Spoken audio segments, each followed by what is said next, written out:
তিনি সন্ন্যাসী, তিনি গণিতবিদ। তার কাছে ধর্ম মহান, বিজ্ঞানও সমান গুরুত্ব। শুনেছেন এমন সন্ন্যাসীর কথা? হ্যাঁ, ইনি মহান মহারাজ। একসময় নাম ছিল মহান মিত্র। ক্লাস 10 ও 12-এ পড়াশোনা সেন্ট জেভিয়ার্সে, তারপর কানপুর আইআইটি এন্ট্রান্স, র্যাঙ্ক করলেন 67। ঠিক করলেন পড়বেন ইলেকট্রিক্যাল ইঞ্জিনিয়ারিং, কিন্তু মন মানে না, তাকে টানে অঙ্কের সংখ্যাতত্ত্ব, জ্যামিতিক নকশা। তাই ইঞ্জিনিয়ারিং ছেড়ে পড়া শুরু করলেন গণিত নিয়ে। কানপুর থেকে মাস্টার্সের পর চলে গেলেন বার্কলেতে। ক্যালিফোর্নিয়া ইউনিভার্সিটি থেকে করলেন পিএইচডি। 1997 সালে অর্জন করলেন ডক্টরেট।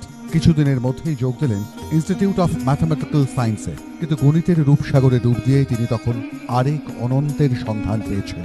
তাকে ডাকছে বেদান্তের দেশ, ডাক দিচ্ছেন স্বামীজি, ঠাকুর রামকৃষ্ণ।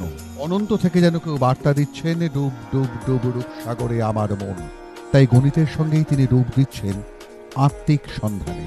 দেশে ফিরে 1998 সালে যোগ দিচ্ছেন রামকৃষ্ণ মিশনে। 2008 সালে হয়ে উঠছেন গেরুয়া বসন সন্ন্যাসী। নতুন নাম স্বামী বিদ্যানাথানন্দ। সবার কাছে পরিচিত অবশ্য মহান মহারাজ নামে। একদিকে সন্ন্যাসী, অন্যদিকে গণিতজ্ঞ। দুটি তার কাছে সমান ভালোবাসার। দুটির মধ্যেই কোনো অসঙ্গতি খুঁজে পান না মহান মহারাজ। সে ছবি ফুটে উঠেছিল 2010 সালে হায়দ্রাবাদে সেবার গণিতজ্ঞদের বিশ্ব সম্মেলন। সেখানেই গেরুয়া বসনধারী এই মহান মহারাজের হাতে উঠে এসেছিল সেরার সম্মান। এরপর একের পর এক স্বীকৃতি। 2011 সালে পেলেন শান্তিস্বরূপ ভাটনাগর অ্যাওয়ার্ড। 2015 সালে জ্যামিতি নিয়ে কাজের জন্য পেলেন ইনফোসিস পুরস্কার।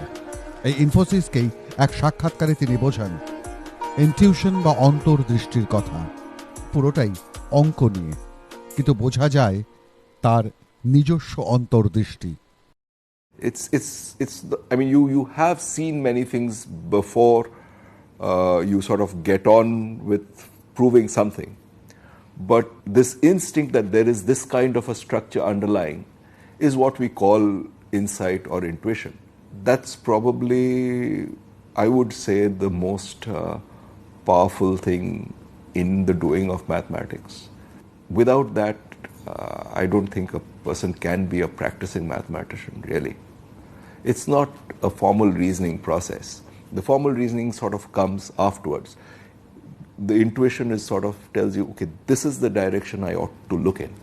Most indispensable. Otherwise, a computer would be doing mathematics. It does not. এই অন্তর্দৃষ্টি মহান করেছে মহান মহারাজকে। যে দেশ থেকে শূন্য আবিষ্কার করে বিশ্বকে তাক লাগিয়ে দিয়েছিলেন রামানুজম, সেই দেশই বিশ্বকে উপহার দিল আরেক ব্রিলিয়েন্টকে, যিনি একদিকে সন্ন্যাসী, অন্যদিকে গণিতজ্ঞ, যিনি মানুষের কথা ভাবেন, একই সঙ্গে তার মাথায় খেলা করে জ্যামিতিক আঁকিবুকি। তিনিই বিশ্বকে শেখান সংঘাত নেই বিজ্ঞান আর ধর্মে। আর তা বুঝতে পেরেই পাশ্চাত্য স্যালুট জানায় প্রাচ্যের এই মহান সন্ন্যাসীকে।